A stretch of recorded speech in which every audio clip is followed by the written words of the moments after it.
Good evening. कैसे हैं आप सब। आज एक हम लोग बहुत इंपॉर्टेंट चैप्टर नंबर सिस्टम के बाद सर्ट्स एंड इंडिसेस स्टार्ट करने जा रहे हैं और इस चैप्टर में आपको रूल्स ऑफ इंडिसेस हम लोग समझेंगे और इसमें भी एक देखिए जो ये आपको दिख रहा है, तो इंडिसेस का घातांक का एक ये नियम है। कई नियम है, सभी पर बेस्ड हम लोग क्वेश्चन करेंगे। आज जो हम लोग नियम पढ़ने जा रहे हैं उसमें इस नियम की हम लोग बात करते हैं ए की पावर एक्स। ए क्या है, यहाँ पे आधार है और ये क्या हो गई, उसकी घात हो गई। उसी प्रकार से यहाँ भी तो हम लोग को इसी के बारे में पढ़ना है कि ए की power X equal to if यदि ए की पावर वाई। तो हमें क्या दिख रहा है, दोनों में कॉमन क्या है, आधार दोनों का क्या है, एक समान है। अब पावर्स अलग अलग दिख रही हैं लेकिन दोनों वैल्यू जो है, यह वैल्यू ए की पावर एक्स एवं ए की पावर वाई दोनों ही क्या दिख रही हैं, इक्वल हैं। तो यदि ऐसा हो कि दो अलग अलग वैल्यूज एक समान हो, इसका अर्थ यह हुआ कि इस तरफ की वैल्यू यदि 10 है तो इधर की भी 10 है, इधर 100 है तो ये भी 100 है। अब उसके फॉर्म में, रूप में अलग अलग लिखा हुआ है कि दोनों के आधार समान है, पावर्स अलग अलग दिख रही है। तो ऐसा तभी हो सकता है जब इनकी पावर्स भी एक समान हो। तो इसलिए यहां पे लिखा हुआ है कि यदि ए की पावर एक्स इक्वल हो ए की पावर वाई के, तो ऐसा तभी हो सकता है जब एक्स और वाई भी इक्वल हो। तो यही हम लोग लिखे हैं यहाँ पे कि एक्स और वाई निश्चित इक्वल होगा, तो एक्स इक्वल टू वाई। और दूसरी बात फिर हम लोग कह रहे हैं, यहां पे हम आधार समान रखे थे, यहां पे देखिए एवं यदि a की power x equal to b की पावर x। अब हम लोग क्या देख रहे हैं, अब घात समान है, यहां पे घात अलग अलग था, आधार समान था। तो यदि यह वैल्यू दोनों बराबर हैं तो तभी हो सकता है जब इनकी घात भी इक्वल हो। और उसी प्रकार से यहां पे देखिए, अब आधार हम लोग अलग अलग ले लिए, देख रहे हैं, यहां का और यहां का आधार अलग ले लिए, पावर्स इक्वल कर दिए, घात इक्वल कर दिए, और यह भी वैल्यू क्या है, आपस में बराबर है। तो ऐसा तभी हो सकता है जब ए और बी मतलब दोनों का आधार भी बराबर हो।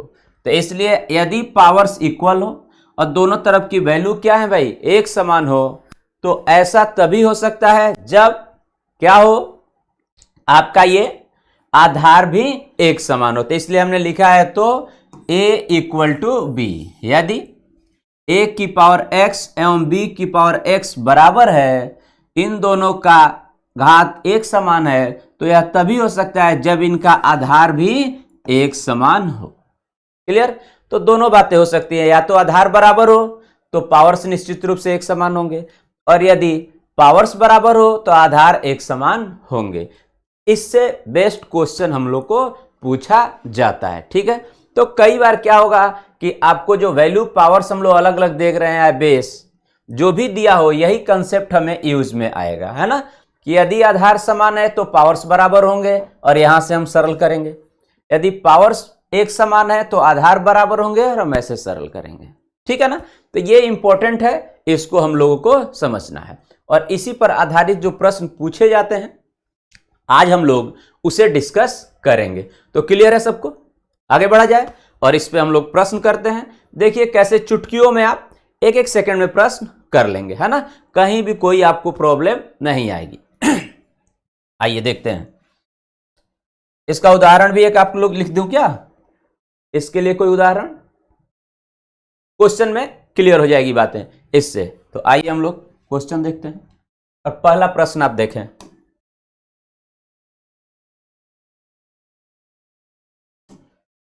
फर्स्ट क्वेश्चन, फर्स्ट में दिया गया है कि 3 की पावर 2x इक्वल है, या देखिए तो ये वैल्यू क्या है, इक्वल है इस वैल्यू के। तो हमसे क्या पूछा गया है, हमसे क्या पूछा गया है, x का मान बताना है। बताइए x का मान ज्ञात करें। स्पष्ट हो गया। हम लोगों ने क्या पढ़ा है, देखिए तो इस संख्या का ये क्या है, बेस है, ये भी बेस है, इसका आधार देखिए आधार और इसका भी आधार देखिए, दोनों का आधार क्या है, एक समान है। यदि आधार एक समान हो, दोनों का आधार एक समान हो, तो हम लोग अभी क्या पढ़े कि उनकी घात भी एक समान होगी। इट मीन्स यहां पे आधार 3 है, बराबर इधर भी 3 है, तो घातांक इनकी आपस में क्या हो, बराबर होगी। इसलिए 2x इक्वल टू क्या हो जाएगा, इधर की घात 10। ओके, और अब आप इसे सरल कर लें। देखिए तो ये दोनों वैल्यू आपस में मल्टीप्लाई है, तो नंबर सिस्टम में बात कर लिए हैं, एक वैल्यू ज्ञात करने के लिए दूसरे से क्या होगा, डिवाइड होगा। इसलिए x इज इक्वल टू 2 से 10 डिवाइड हो जाएगा, कितना आ गया, 5। और यही हमसे पूछा गया था। कौन सा ऑप्शन हो जाएगा, क्लियर है। थर्ड ऑप्शन आपका क्या है, सही जवाब है। तो ऐसे प्रश्नों को आप चुटकियों में एक एक सेकंड में कर सकते हैं, आपको कहीं कोई दिक्कत नहीं आएगी, बशर्ते कंसेप्ट केवल जानना है। क्या कंसेप्ट है हमारा, यदि इफ a की power x equal to a की power y, then x must be equal to y। Okay, तो इसी कंसेप्ट से हम लोग क्या किए, इसको सरल कर लिए। ठीक है, चलिए अगले प्रश्न को देखते हैं। और समझ गए हैं तो आपको प्रश्नों को करने में कोई दिक्कत नहीं आएगी, पावर्स का रूप बदले या कुछ भी। अगला प्रश्न देखिए, तो इस प्रश्न में देखिए यहां भी ये बेस है, यहां ये बेस है, दोनों ही क्या है भाई, इक्वल है, और दोनों इक्वल है, इसका मतलब पावर्स क्या हो जाएंगे, एक समान होंगे। अब यहां पे पावर्स क्या है, इसलिए x प्लस 3 इक्वल टू 12। अब ये दोनों वैल्यू क्या है, एडिशन में है, जोड़ में है, तो एक वैल्यू को ज्ञात करने के लिए 3 साइड आएगा राइट साइड, तो क्या होगा, माइनस, तो 12 में से इधर ये आके माइनस हो जाएगा, कितना आ जाएगा जी, 9। तो पावर्स का रूप अलग अलग हो सकता है, जैसे यहां पे पिछले प्रश्न में 2x था, मल्टीप्लाई में था, यहां पे योग में हो गया, कैसे भी दिया जाए, हमें यह समझना है कि यदि आधार एक समान हो तो पावर्स बराबर होंगे, और उसी वैल्यू को लिख के सरल करना है। तो x की वैल्यू हमारी क्या हो गई, फर्स्ट ऑप्शन अपना सही जवाब है। क्लियर है, स्पष्ट है। आइए और प्रश्न देखते हैं हम लोग नेक्स्ट। इस प्रश्न में देखिए, यहां भी देखिए बेस क्या है भाई, अभी भी दोनों के क्या हैं, इक्वल हैं, और यदि बेस इक्वल हो तो हम क्या समझते हैं कि पावर्स भी आपस में इक्वल होंगे। इसलिए 3x plus 2 must be equal to 17। अब आप देखिए पिछला जो पहला प्रश्न था उसमें मल्टीप्लाई में वैल्यू थी, दूसरे में एडिशन में, यहां पे दोनों बातें हैं, मल्टीप्लाई यहां है और यहां एडिशन है। तो हमें जैसा ये एक समीकरण हो गया, और समीकरण के रूप में इसे हमें क्या करना होगा, सरल करना होगा।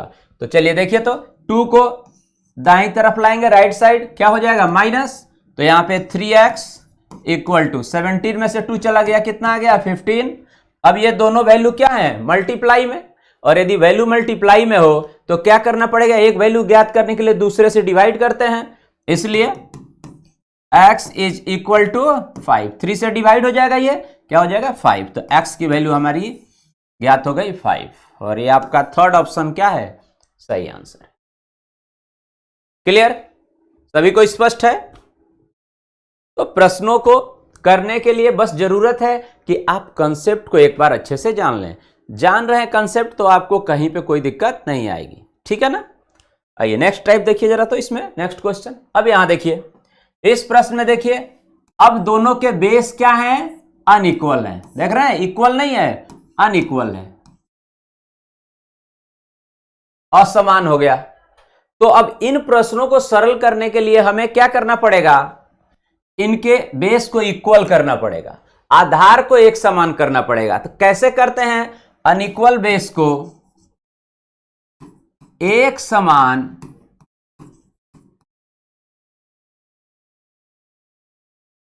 बेस में परिवर्तित करते हैं।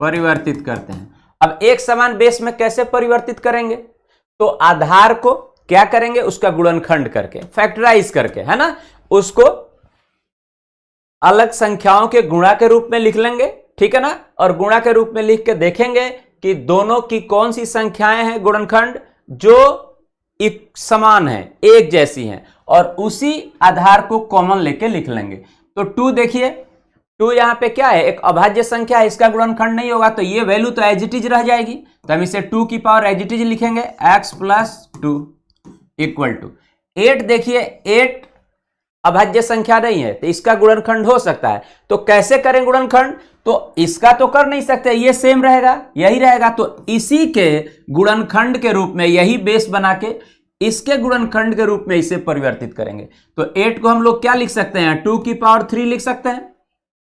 जो बेस है इधर इसका गुणनखंड नहीं हो सकता है, इसलिए इसी के गुणनखंड के रूप में दूसरे बेस को हम परिवर्तित करेंगे, चेंज करेंगे। तो ये 2 है तो यहां भी 2, और इसकी पावर क्या लिखें जो इसके इक्वल हो, तो 3 लिखेंगे, और होल पावर क्या है 5। अब हमें मालूम है इसी चैप्टर में सर्ट्स एंड इंडिसेस का ही रूल है, घातांक का विधि है कि दिए गए घात का होल अगर घात हो तो ये आपस में क्या होते हैं जी, मल्टीप्लाई हो जाते हैं। तो ये वैल्यू किसके इक्वल तब हो जाएगी, 3 × 5 15, इट मीन्स 2 की पावर कितनी हो जाएगी 15। अब हमारे पास वैल्यू देखिए, इधर भी बेस 2 है और इधर भी बेस 2, अब ये क्या हो गए, इक्वल हो गए, क्या हो गए, इक्वल हो गए। तो समान बेस में हम लोग परिवर्तित कर लेते हैं, लिखा है समान बेस में परिवर्तित करते हैं, किस प्रकार से करते हैं, गुणनखंड के गुणनखंड करके, गुणनखंड करके,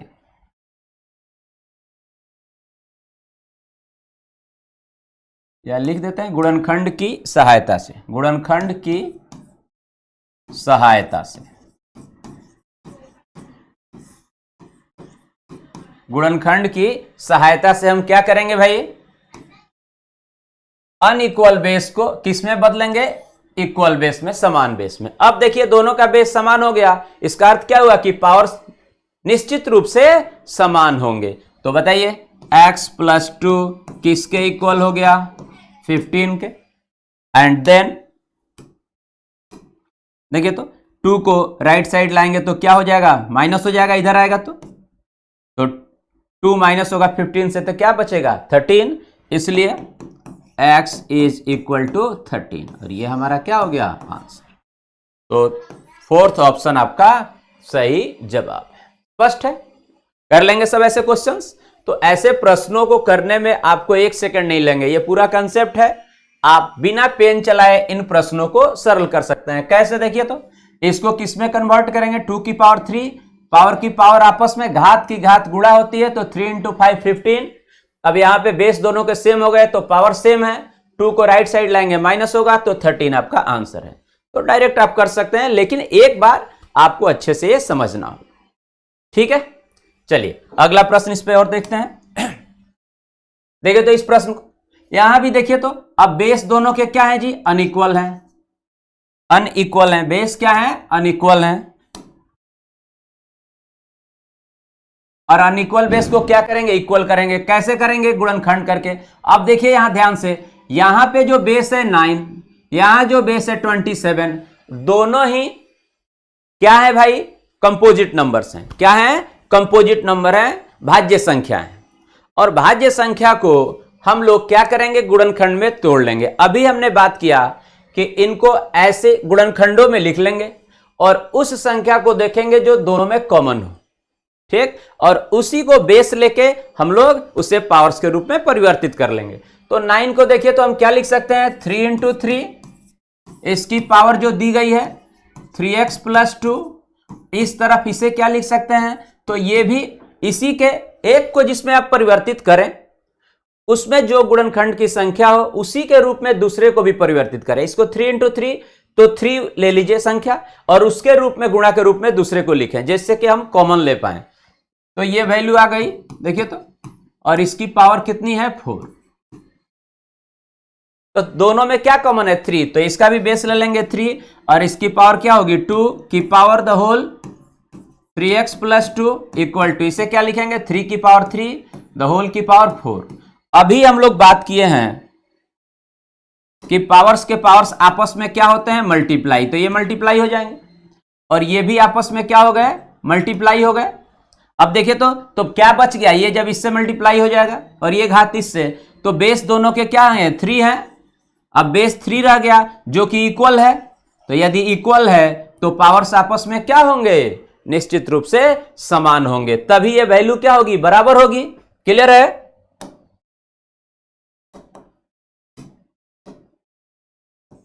ठीक है, तो अब हम लोग इसी से सरल कर लेंगे। तो इसको 2 से मल्टीप्लाई कीजिए, 2 का मल्टीप्लाई इस पूरे से होगा, अर्थात इसका इस संख्या से भी और इससे भी। तो 3 into 2 6x plus 2 into 2 4 equal to 12। देखिए तो 4 को राइट साइड ले जाएंगे तो माइनस हो जाएगा, कितना बचेगा उधर 8, तो x बराबर क्या हो जाएगा, 6 से भाग लगेगा, 8/6। और 8/6 को हम लोग क्या लिखेंगे, 2 से इसको देखिए 4 टाइम्स में और ये 3 टाइम्स में, तो हमारी वैल्यू क्या आ गई, 4/3। ओके, तो देखिए तो फोर्थ ऑप्शन आपका सही जवाब है। तो प्रश्न चाहे जैसा भी है, कंसेप्ट को एक बार अगर आप समझ लेते हैं तो प्रश्नों को आप तुरंत कर सकते हैं। अब ये भी आप समझ चुके होंगे कि यदि अनइक्वल बेस हो तो उसे इक्वल बेस में कैसे परिवर्तित करते हैं। क्लियर हो गई बात? चलिए अगला प्रश्न देखते हैं। इस प्रश्न को देखिए, यहां पे देखिए तो बेस 27 है, यहां 81 है, तो अभी भी दोनों के बेस क्या है, इक्वल है। इसे हम क्या करेंगे, गुणनखंड करेंगे। इसे भी पहले इसे लिख लेते हैं, क्या लिखें इसको, 3 की पावर 3 हो जाएगा। अभी हम लोग लिखे थे 27 को 3 इंटू 3 इंटू 3, और अब द होल की पावर क्या है जी, 2x माइनस 2 इक्वल टू, यहां ये 81, तो 81 को भी इसी के रूप में लिखेंगे। तो क्या लिखे हैं, 3 इंटू 3 9 इंटू 9 81, तो इसका मतलब 3 की पावर क्या हो जाएगी 4, द होल की पावर 4। तो ये वैल्यू हमारे ज्ञात हो गई। और अब आपको मालूम है पावर्स आपस में मल्टीप्लाई होते हैं, ये भी मल्टीप्लाई हो जाएंगे। तो 3 को इससे अब बेस देखिए तो दोनों के क्या हो गए, इक्वल हो गए। तो इक्वल बेस हो गए तो पावर्स आपस में क्या होंगे, इक्वल होंगे। बस इसे लिख लेना है, 3 into 2 6x minus 6 equal to 4 into 4 16। अब 6 को देखिए तो अगर राइट साइड ले जाते हैं तो क्या हो जाएगा, यहां पे ऐड हो जाएगा, तो यहां पे x इज इक्वल टू 6 से भाग लग जाएगा, ये आ गया 22/6। क्लियर हो गई बात? और अब इसको सिंप्लीफाई कर लीजिए, 2 से देखिए तो 11 बार में, 2 से ये डिवाइड हो जाएगा 11 टाइम्स में और ये 3 टाइम्स में, तो हमारी वैल्यू क्या आ गई 11/3। और इसमें ऑप्शन एक किसी को सुधार कर देते हैं, ये वैल्यू हो जाएगी अपनी 11/3। तो कौन सा ऑप्शन अपना सही रहेगा, सेकंड ऑप्शन अपना क्या है, सही जवाब है। क्लियर हो गई बात? इसे क्या लिखेंगे, ठीक है ना। और इसे हमेशा क्या करना है ये भी ध्यान रखिए, यहां पे और यहां पे गुणनखंड करते समय अभाज्य संख्याओं के रूप में गुणनखंड करते हैं। जो एक तरफ का गुणनखंड लिखे अभाज्य संख्या में, उसी संख्या के रूप में दूसरे को भी परिवर्तित कर ले। और अब ये वैल्यू आपकी ये दी हुई है, 6 हुआ, 6 इधर आके ऐड हो जाएगा, ठीक है। तो वैल्यू हमारी आ गई है और इस तरह से हम लोग सॉल्व कर लेंगे, हो जाएगा सबसे। चलिए अगला एक प्रश्न और देखें। देखिए तो इस प्रश्न को, यहां पे बेस देखिए 8 है, यहां पे क्या है 16 है, इसे और इसे फिर हमें कन्वर्ट करना है, अनइक्वल है ये, तो इसको क्या लिखेंगे 2 की पावर 3 द होल की power 2x minus 1 equal to, यहां पे देखिए 16 को 2 की पावर 4 द होल की पावर 3। अब पावर्स का पावर्स आपस में क्या होते हैं, मल्टीप्लाई, ये आपस में क्या हो जाएंगे, मल्टीप्लाई, ये भी आपस में क्या होंगे, मल्टीप्लाई, हम लोग डिस्कस कर चुके। ये भी घातांक की विधि है, क्या देखिए तो a की पावर m द होल की पावर यदि n हो तो ये पावर्स आपस में गुणा हो जाते हैं, ये गुणा हो, ये भी विधि है, इक्वल टू, तो क्या इसे लिखेंगे a की पावर m इंटू n अर्थात mn। समझ में आई बात? तो वही बात हम लोग कर रहे हैं, ये क्या हो जाएगा 6x minus 3 equal to 12। Again देखिए 3 को इस साइड लाएंगे तो क्या हो जाएगा, अब बेस क्या है, इनके सभी के बेस क्या है, इक्वल हो गए हैं, इसलिए पावर्स इक्वल होंगे तो हमने लिख दिया।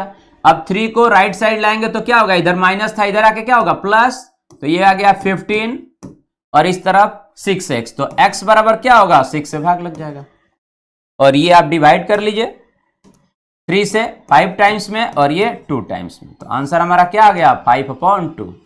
और फोर्थ ऑप्शन आपका क्या है, सही जवाब है 5/2। तो अब आप समझ चुके होंगे, ठीक है ना। ये भी एक विधि है, ठीक है, कि दी गई संख्या यदि घात के रूप में हो और पूरी संख्या की घात हो तो पावर्स आपस में गुणा होते हैं। ठीक, इस पर भी आधारित हम लोग प्रश्न ये करते रहेंगे। आइए, और एक प्रश्न ये आप देखें, यहां देखिए 15 बेस है और यहां पे 1 है, पावर इसकी कुछ नहीं लिखी गई है। अब हमें इस प्रश्न को सरल करने के लिए आप देखिए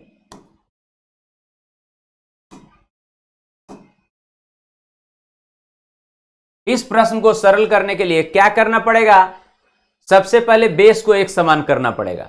अब यहां पे 1 है, एक वैल्यू हम लोग जानते हैं, पर आपको नंबर सिस्टम में बताए थे कि एनी नंबर हैविंग पावर 0, ए की पावर यदि 0 है तो इसकी वैल्यू क्या होती है 1 होती है। प्रूफ किए थे हम लोग नंबर सिस्टम में, ठीक है ना। कोई भी संख्या हो, यदि 10 है, 10 की पावर 0 बराबर क्या होगा 1। 100 है, 100 की पावर 0 बराबर क्या होगा 1। तो इसका अर्थ यह हुआ कि हम अपनी सुविधा के अनुसार संख्या ले सकते हैं। अब देखिए इधर बेस क्या है 15, इधर क्या है 1 दिख रहा है, तो हमें यहां पे जो भी वैल्यू रखेंगे उसकी वैल्यू 1 होनी चाहिए। तो मान लीजिए यदि हम ये लिख दें तो भी 1 के इक्वल है, ये लिखें तो भी 1 के इक्वल है। तो इस प्रकार से जो यहां वैल्यू है हमें इन दोनों को क्या करना है, इक्वल करना है। तो इसमें तो परिवर्तन कर नहीं सकते, तो हम लोग इसको एज इट इज लिख रहे हैं। देखिए तो 15 की पावर 7x - 3 इक्वल टू, तो अब यहां पे हम कुछ भी लिख सकते हैं। तो हम जो बेस है, बेस इक्वल करना है, इसलिए हम इसी संख्या को लिख देते हैं। और तब पावर इसकी क्या लिखनी पड़ेगी 0, क्योंकि any number having power 0 equal to 1। आप 15 लिख दीजिए, 15 की पावर 0 ये भी इक्वल टू 1 है, ओके ना। तो इस प्रकार से अब देखिए बेस समान हो गया और ये वैल्यू इक्वल है, और यदि बेस इक्वल है तो वैसी स्थिति में इनके पावर्स भी इक्वल होंगे। तो अब हम कह सकते हैं, इसलिए 7x - 3 इक्वल टू 0। देखिए 3 राइट साइड जाएगा, क्या हो जाएगा प्लस का हो जाएगा, तो 7x इक्वल टू 3, इसलिए x इज इक्वल टू क्या होगा 7 से डिवाइड हो जाएगा 3/7। तो ये अपना आंसर आ जाएगा। कौन सा ऑप्शन है यहाँ पे, सेकंड ऑप्शन आपका सही जवाब है। तो अब आप समझ गए होंगे कि ऐसे प्रश्नों को हम लोग कैसे आसानी से कर सकते हैं, ठीक है। ओके, तो यहीं तक रखते हैं, इससे बेस्ट ये क्वेश्चन थे। अब यदि प्रश्न कोई आपसे पूछा जाता है तो आप आसानी से इन प्रश्नों को कर सकते हैं। क्लियर है, चलिए ठीक है। तो यदि वीडियो अच्छी लग रही है, ठीक है, कंसेप्ट आपको बेहतर समझ में आ रहा है, अपने दोस्तों को भी शेयर करें, बताएं, ठीक है। Okay, thank you.